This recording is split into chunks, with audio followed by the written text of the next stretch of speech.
Hello, guys, and welcome to Right on the Kickoff with your two hosts, myself, Joe Wright, and William Bayliss. How you doing, Will? And how you feeling after obviously the events on Sunday? We were all a bit emotionally charged. But actually, just before you answer that question, we're going to go into make sure you like us on Facebook, Instagram, and Twitter, and like and subscribe to this video on YouTube so you can get more updates on a weekly basis and get your amateur football fix for sure because we're Mhm. big football fanatics. But yeah, we just want to go into Sunday's events. Obviously, we were at the big build up for the final. It was coming home, really excited. Everyone as a nation was getting kind of up, ready. It was just up phenomenal, wasn't it? Really, how we were all feeling. Obviously, the result didn't go our way on Saturday.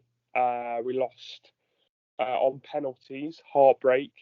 3-2 on penalties, so it wasn't exactly the most enthralling penalty shootout for the neutral because there's quite a few missed penalties. But yeah, how you feeling about it, Will? And really, we want to highlight more events surrounding the game rather than the game itself today, which is a shame, really, because there's been some disgusting behaviour on social media at the game and just abuse in general, and it makes you ashamed to be an England fan, doesn't it?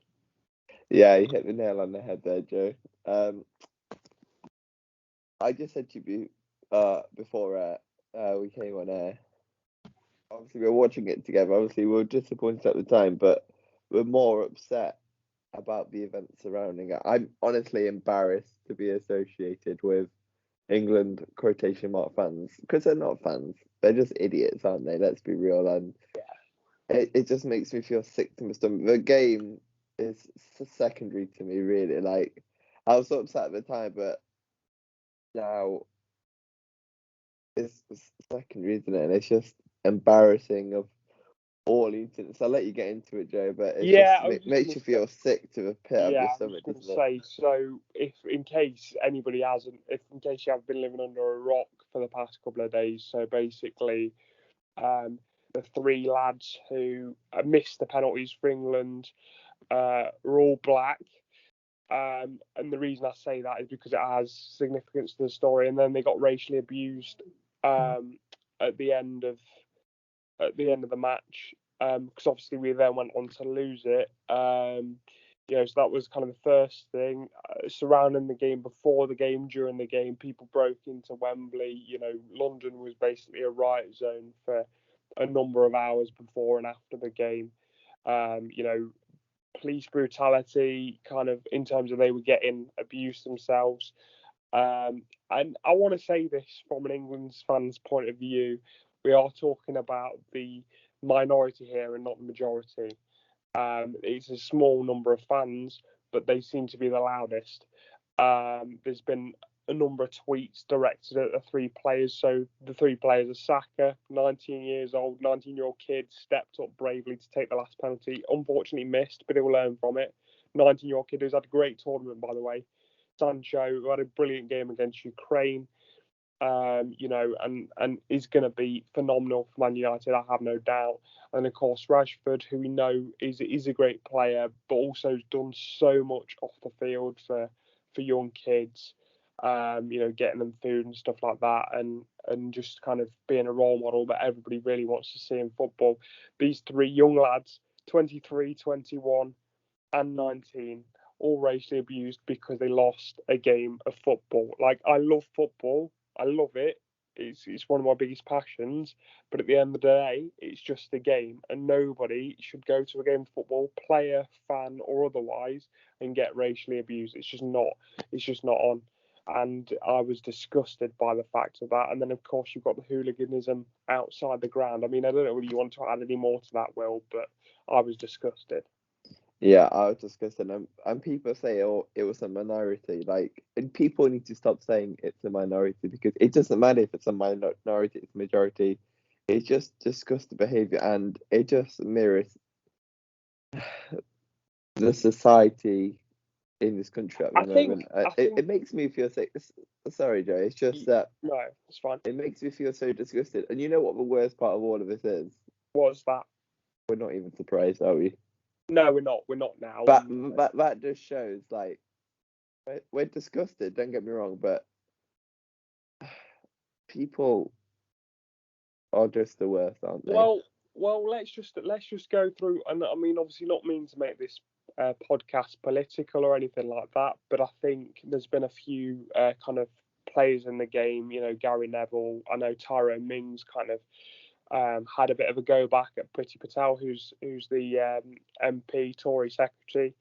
You know, he had to go back at her, basically saying that, you know, you don't get to stoke the fire with kind of basically allowing the fans to boo the knee, and then kind of saying it's disgusting. The thing is, the football players are taking the knee, and I will pound this until with my hand until I'm basically dead. The reason they're taking the knee is not for a political agenda; it's for equality and to stop discrimination of the very nature that we saw on Sunday night. You can take it if you can hide behind the fact that you think it's a political movement. You can hide behind the fact that you think that politics has no place in sport. But no, it's not about politics. It's about the fact that people hide behind the fact that it's politics because they want to be racist. That's all it is. And Yeah, it's disgusting. and what's the worst thing is people, the worst kind of racists are the ones that don't, are all like the worst kind of people. But the worst thing about it is that they say they're not racist. You know what I mean? It just shows a constitutional racism in this country, doesn't it? Like, it just makes you feel sick to the stomach, and it needs to change. It does, and it's just disgusting. yeah, it is. And the only reason, obviously, I just want to pick up on the point you just made. The only reason I made the fact that it is a minority, and I know you said that you don't like using that word, but I think it's vital in the fact that, you know, there are a lot of people coming to the support of these players, like myself and you, Will. You know what I mean? We don't want to see this. We find it disgusting. There is no place for it in this country. But you know, you sit there sometimes, don't you? And you obviously we both have social media accounts. We're on social media quite heavily, and you sit there and you go, oh, I wonder why these countries, you know, when we're in these big tournaments, are kind of bashing on England, are hating on England, and are kind of, you know, having a go at us as a football team. And then you see something like that. Bearing in mind, this is the first final in England's, you know, second 55 years. 55 years, but it's the second final in the history of a major tournament. You know, and this, regardless of what the result was, it was supposed to be a celebration. Like, I heard somebody say this, so I'm not, it's almost a direct quote from somebody, is we were supposed to be waking up on Monday, regardless of what happened, proud of our team, proud of what they'd achieved, and, you know, kind of looking forward to the future. And now, I said to my mum yesterday, I don't know whether you feel the same, but if I was Sancho, if I was Saka, and if I was Rashford, I'm not so sure if I could have the strength to come back and play for England, because why am I bothering if I'm in a country that I'm getting racially abused? The colour of my skin is getting torn to bits, something that I can't change, something that I have no control over, and this still exists. Do you see what I mean? It's, for me, I would be struggling if it was me.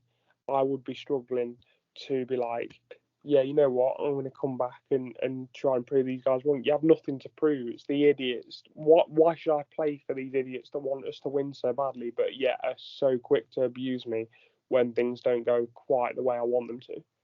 Yeah, and let's take it nothing away from the England team themselves, because they're the opposite of what we stand for. All this tournament they stand for: equality, uh, great teamwork, a great team cohesion. I know I use that word a lot, Joe, you know, but Yeah. they stand the opposite of what the final hat showed from the fans. And like I say, it's not all fans, but it's a joint responsibility. We all have a responsibility in society to make it be progressive and going forward. And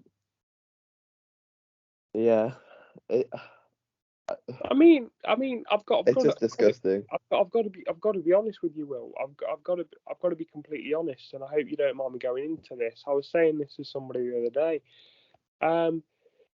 For me, you know, and people might laugh at this and go, "Oh, that's a bit of far-fetched," but it's exactly the same for me. I'm a disabled adult. I've been disabled all my life. Me and you are good friends. You know a lot about my disability. We're now living in a country where I'm going out and I'm not quite sure whether I'm going to get abused. Do you know what I mean? Because at the end of the day, we're talking about something that can't, that has the person has no bearing over, the fact that somebody's black shouldn't be a problem anyway, regardless, but they can't change that fact anyway. Do you know what I mean? So for me, it's like it's any form of discrimination is up for grabs. And I'm not trying to make it about me, but that's how ridiculous this is getting for me. It's trying to make a point of saying, there's probably 99% of this country that wouldn't dream of taking the piss out of somebody in a wheelchair. But then why is it okay for you then to take the piss out of somebody's colour of their skin? It's exactly the same premise in terms of discrimination. Do you see what I mean? and So when you put it like that, it's utterly farcical. Yeah, and if you listen to this, and I hope take one thing from this podcast today, is that it doesn't matter where you're from, it doesn't matter the colour of your skin or for your ethnicity, we're all equal, and that's how we should be treated in society. And it makes me feel sick how people have this entitlement over other people just because they're slightly different, because we're not different, we're exactly the same at the end of the day. It's a base level though, isn't it? We're talking about the idiots that talk. That they tend to not have a lot going on between the ears, obviously, so they take it as a base level, as I've got nothing else better going on, so I've got to take the piss out of you because of the colour of your skin, because there's nothing else I can do. Do you know what I mean? That's how ridiculous and how disgusting it is. But anyway, moving on, because I think, obviously we've touched upon how disgusted we were, and I think take nothing away from the England team. Like we said, I think they've had a fantastic tournament. I'm very, very proud of them, and I think the people who deserve to be proud are the ones that stood up for them and the ones that are against this sort of discrimination.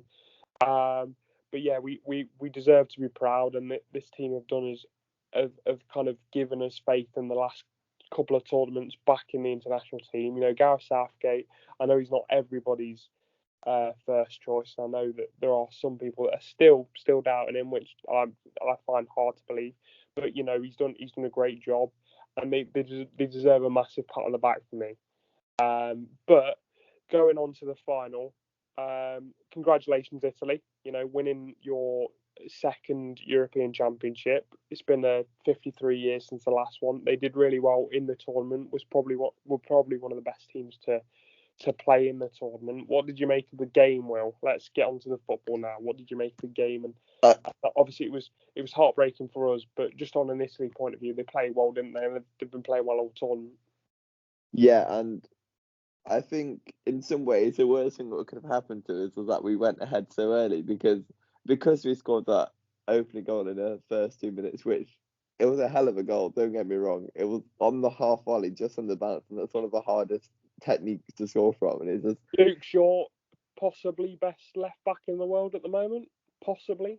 I think he's in with a shout now, isn't he? That shows you how well he's done. He's in with a shout, and that's the thing. I might have something to say about that, but I think great goal. I mean, since then they never really looked like they were going to score again, did they? They tried to sit back a little too much, and Italy just grew into a game. When that equaliser from Italy, it was coming. We both saw it coming. It's a weird one. Up until half time, I thought the game was managed very well, and we turned to each other and said, if we get another half like that, we'd both be happy. Because yes, all right, we might have sat back a little bit in the first half. But I still think we had a threat going forward. I mean, there's a couple of times where Shaw crossed it into the box, and a couple of chances there. There's a few obviously missed opportunities in the first half, but yeah, second half we just camped in our own half and let Italy play.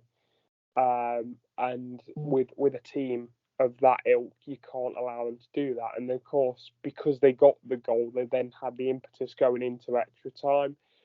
We never really looked like scoring after that, and we were kind of holding on for penalties. And as you know, as much as obviously you can practice penalties and stuff, pressure, the environment. It's a real lottery. But I have to say, obviously, well done Italy. They deserved it as the kind of tournament was going on, and they did really well. But to say we came that close, it was heartbreaking from a football perspective. Just 3-2. And I just want to give a shout out to Jordan Pickford as well, because he made an unbelievable save initially to keep Italy for the equaliser, didn't he? Yeah, he was so lucky, really, because it was behind him. It was unbelievable, and in that penalty shootout, he was awesome as well. He saved 2 out of the 5 penalties, and usually, I've got to be honest, that's probably enough to win you a penalty shootout. So, and especially after the first 2 penalties, the way they were hit, I've got to say, I know obviously we lost the penalty shootout, but Maguire to come up and smack what a penalty that is. Like that, it was just unbelievable. Brilliant penalty, and of course Harry Kane. You slightly nervous after he missed the other one against the Danes, but I think he obviously did his normal thing of just hits it with so much pace that the keeper's is past him before the keeper dives. Yeah. So yeah, it's good 2 penalties, and unfortunately then it went downhill for us. But I have to say, very proud of them. First final in 55 years. It would have been nice to be coming on and saying we're obviously European champions. That's not the case, but just going forward now with this team, Will, asking you a question. Obviously, Qatar 2022 is next year. It's going to be in the winter, so it's going to be slightly different than what we used to. But how are you kind of feeling about that? Are you feeling confident that we can, go one better next time, or at least get into the later stages of the tournament? Well, you never know, do you? Because it's a tough one. Because I know we have a very young squad, and they should be developing by then. But next tournament, obviously, it's a World Cup. There's going to be a lot of top teams. I think teams are going to come stronger out of the tournament. And let's be real, from this European Championships, there wasn't really one team what blew you away, really. Like Italy, yes, Italy were amazing. They haven't lost in something like 30 months or something, but they didn't blow you away like you have seen Spain in the past or anything. And I think to be honest though, mate, I think that's the same in the Copa America as well. I don't think there's a standout team at the moment, so I think every team will go with a slight bit of confidence. I think you wanna take confidence from this tournament. I mean, it was basically as good as a home tournament for us, playing 6 out of 7 games at home. Yeah, it basically was, wasn't it? But yeah, it was a home tournament. But I think we have to look at it as we've got to try and take it. I think the issue we've got as a nation, and this isn't even to do with the players, I think the way we put pressure on our players, it actually might help us being away, I think, for the next tournament. Yeah. I think our best performance arguably was the one game we played away. And I think you can just sense the atmosphere. I mean, we are a football-loving country and stuff, but like I say, the amount of pressure, it was almost like a pressure cooker in that penalty shootout. And I got to be honest, I think I'd rather be an Italy player, knowing that these fans are wanting me to miss. You've not got much pressure.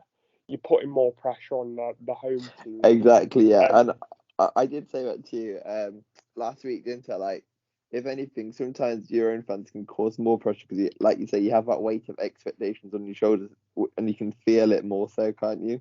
Yeah, you can, and no disrespect to also talking about the home nation going into the World Cup as well. No disrespect to Qatar, but I can't imagine them doing it and making any great waves in the World Cup, just because of kind of how the team set up and stuff. And I've had a look at a couple of their results, and they're still getting spanked. That they're obviously in it because they've managed to get the World Cup there, but I can't imagine the home team get anywhere. So it's probably going to be who can deal with the away pressure the best. Next time out, but we'll see what happens. We've not qualified for it yet either. We've still got a group to qualify for. We've got 9 points out of 9 though, so it's looking promising for England anyway. To qualify. Yeah, for sure. And I just want to say, going back to the Euros, that I did call the final result, You did. because I You said it'll did. be England Italy in the final. I said the game's going to finish 1-1, and I said England were going to lose on penalties. So I should You have put a did. bet on it. I would have made a decent few quid if I did that, wouldn't I? Yeah, you should have put a bet on it, but also the fact that you're right, I'm not sure I'm congratulating you for that right now, because I wish you were wrong. But But no, we can take a lot forward. I just want to give a few teams a mention for the Euros, because this is obviously the last Euro show we're going to do. For me, surprise package of the tournament, Will. Who are you going to go for? Surprise package. surprise, I'm going to have to go Denmark, Yeah, I was going to go exactly the because same. they were my dark horses before a tournament. And we got to the semi-final. I mean, you can't ask for much more, can you? And No, they're very, very close to getting to the final. So you can't, and also the fact that obviously they had everything with Christian Eriksen. It's hats off to them. Kind of surprise package for sure. Obviously, without the obvious best team of the tournament style of football, has to go to Italy, surely. yeah, Italy or Spain, I'd say. Yeah, Italy or Spain. Yeah, I'd agree with that. Right, we're just going to go quickly. A couple of young player of the tournament and best player of the tournament for you. Oh, young player of the tournament. That's a tough one, because there's been some real standout performances. Come back to me on that one. Let me have Okay, I'll let you I'll go first. I'm going to say from an English perspective, for me, Saka. Yeah, he was unbelievable. From an English perspective, I think he's obviously missed the penalty. I feel so sorry for the lad, but he's had a great tournament, and I think And he's changed your perspective on him as well, because I know, massively, yeah, yeah. I was you not. weren't his biggest fan before his I tournament, was were you? I was not, no, but I think not only did he show the courage at the end there to take that penalty, yeah, he missed it, but he's 19 years old, and it was one of England's biggest penalties, and he stepped up for it. So fair play to him. That takes bottle. I don't care who you are.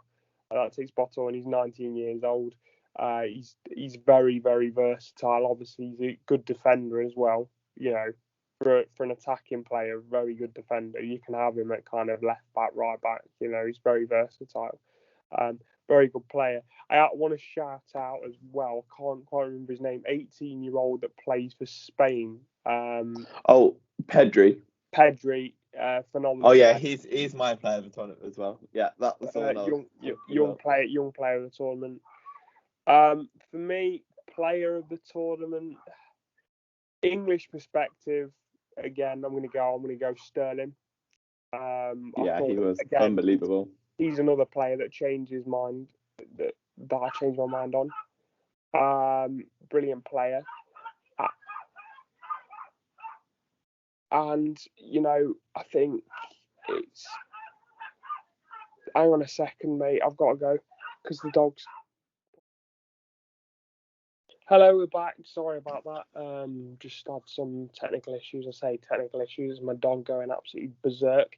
But so I was on the fact that I was going on player tournament. So England perspective, I was saying Sterling. I think he's had a great tournament. He's another player that's changed my perspective on him. I think you look at when he was against Denmark, he was all over the pitch. He was great. I think people get so enamored with the fact that he doesn't have the best end product in terms of goals.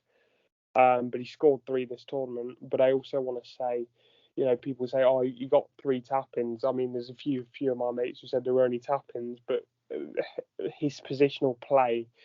If you understand football, positional play is everything, and to get himself in those positions is why he got tap-ins. Like he could have quite easily been on the halfway line doing sod all, but the fact that he's made that run and run through the lines and got that tap-in is a skill in itself.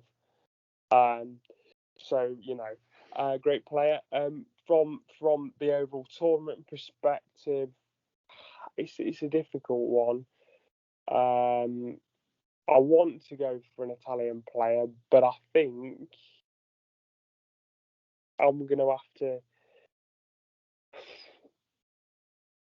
I might have to go for. I'm going to get. You know what? He's got my young player of the tournament. I'm going to go for Pedri as well for player Yeah, of the. he was unbelievable. I think that's well deserved. Yeah, he was unbelievable for them, and 18 years old, brilliant. Played another stat for you. Played the second most minutes to Messi at Barca this season, so it shows you how good he is. Yeah, unbelievable. But yeah, just very quickly wrapping up, just talking about a few transfers and managerial appointments and stuff, because we've not really talked about the Premier League, and because of course this is our last show before the Premier League, we might as well start now. So that's the Euro stuff put behind us. Obviously, we've got the Harry Kane saga. Do you still think he's going to go to Man City? Well, there's talks of him going to Man U now. I mean, he's obviously going to go, isn't he? But it's just about where he ends. Yeah, he should go. It's just we'll see where he ends up, like you say. So only time will tell on that one. And obviously Haaland's been linked with Chelsea as well, strongly linked this morning as well. So if these all deals come off, it's going to make it very exciting for next season, isn't it? Yeah, it is. It is very much so. And of course, Sancho. We've talked about him moving to United throughout the European podcast because obviously it was having an impact on his England kind of game time, or so we thought. Obviously, that's basically a done deal now, isn't it? It's not been officially announced, but it's pretty much it's the worst kept secret in football. I think. Yeah. I think he's Man United bound. So that'd be a good signing for them. Just a quick word on because of course we have a group chat with your friend Will.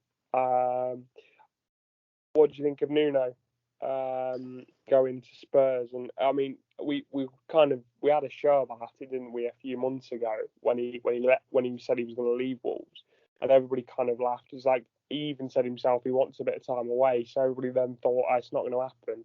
Obviously, Tottenham have had so many managers kind of come through the door and exit out again. What do you make of it, Will? The Tottenham job?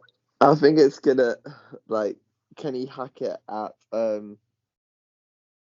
Tottenham, because he was a really good manager at Wolves for the first few years, but the last season kind of let him down a little bit. But there's no doubting his ability, and I don't know if it was the only candidate left because they were almost got every manager under the sun. So Well, I think it'll be interesting, won't it, to see how they end up. yeah, well, I mean, just from a Spurs perspective, just quickly, let's talk about them. Well, not talk about, but just run through the managers that they could have had. So you've got obviously Brendan Rodgers was mentioned at one time. Obviously, they had Conte through the door, didn't they? Rafa Benitez was mentioned at one time. You obviously had the guy from Roma going the other way. Can't quite remember his name, but he was basically nearly a done deal, wasn't he? You had several. The Pochettino was maybe coming back at one stage. Obviously, they were in talks. Do you know what I mean? And so there were so many managers, and that's just to name a few. And there was a couple of other managers as well. I think Eddie Howe was. They were looking at Graham Potter. They were looking at and I'm not even so sure as they weren't in contact with all these managers as well. Um, so do you know what I mean? I think for them it was a bit embarrassing, but they've got to move forward now, haven't they, Tottenham? Yeah, they really do, and hopefully they can. I think they just need a fresh start, don't they, Tottenham? So moving forward, but then if you have a look at other teams like Everton, obviously now they have Benitez, don't they? So what do you think of that, Joe? I think it's. I mean, a lot of people online have kind of criticised the appointment, but I think for Everton at this point in time, is a great appointment for them.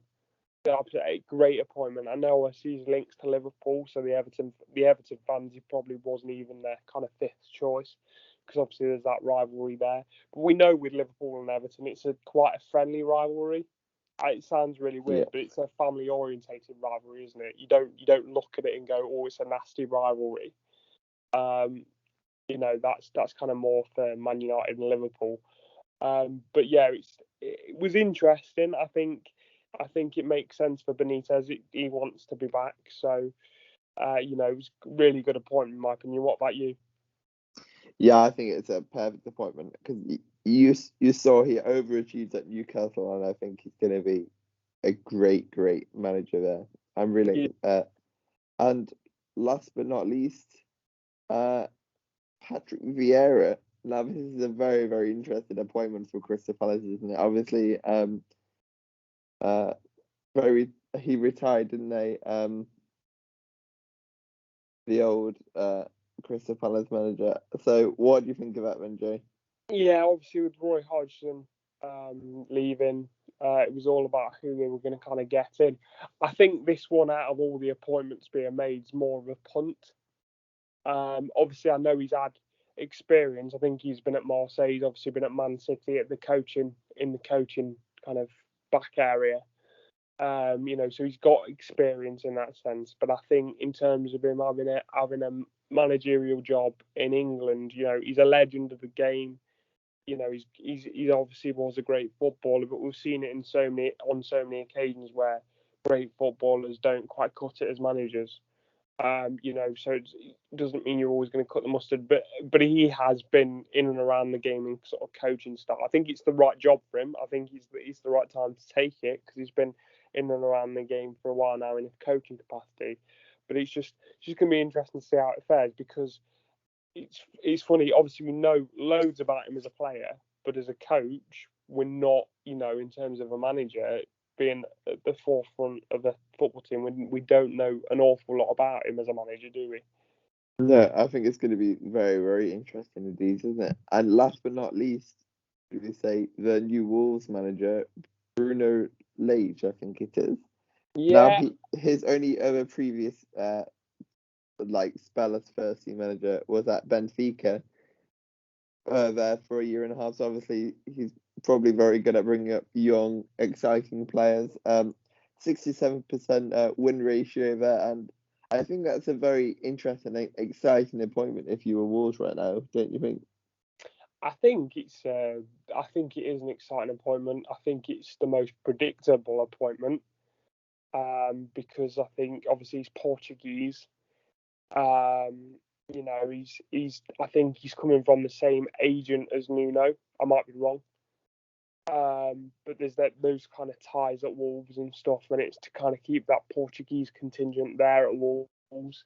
So it's less surprising. It'd be interesting because again, he's a manager that's not been seen in the Premier League, so it's going to be kind of all new, some new faces.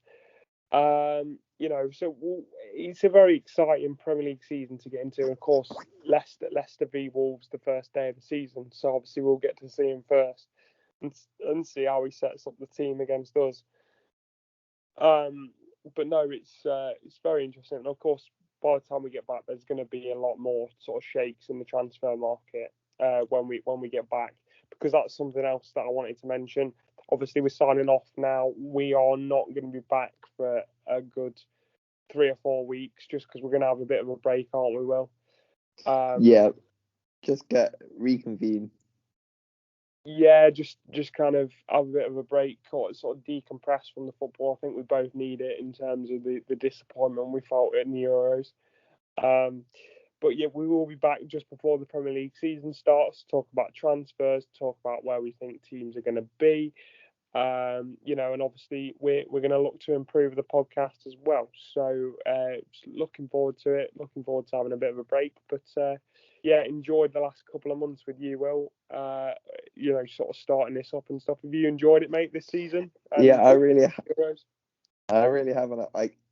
It's what a fantastic Euros overall, and hopefully the new Premier League seasons will be just as exciting. I can't wait to get stuck right into the football again. I'll tell you something though, mate. As well, it's the fact that we get fans back next season, which is great.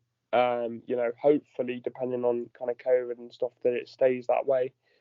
But yeah, it'd be nice to have fans back in stadiums. We've seen them back in stadiums over the Euros, and it's been great, hasn't it? Yeah, and I can't wait to be back on at Trent side watching the Forest. Probably not getting promoted again, but we shall see. You'll be all right. I think Forest have got a decent chance with the manager they've got. Obviously Chris Hooton. So we'll see what happens, and hopefully we'll be talking about Forest next, not obviously season coming, but the season after on the Premier League side of things. So Fingers crossed. Fingers crossed. Anyway, Will, cheers for joining me, mate. Like I say, it's always been a pleasure, and cheers for listening, guys, and everybody that has been listening, and obviously liking and subscribing this podcast and everything. Thanks for your support over the last couple of months, and we'll be back after the summer to enjoy the new Premier League season. So cheers, guys.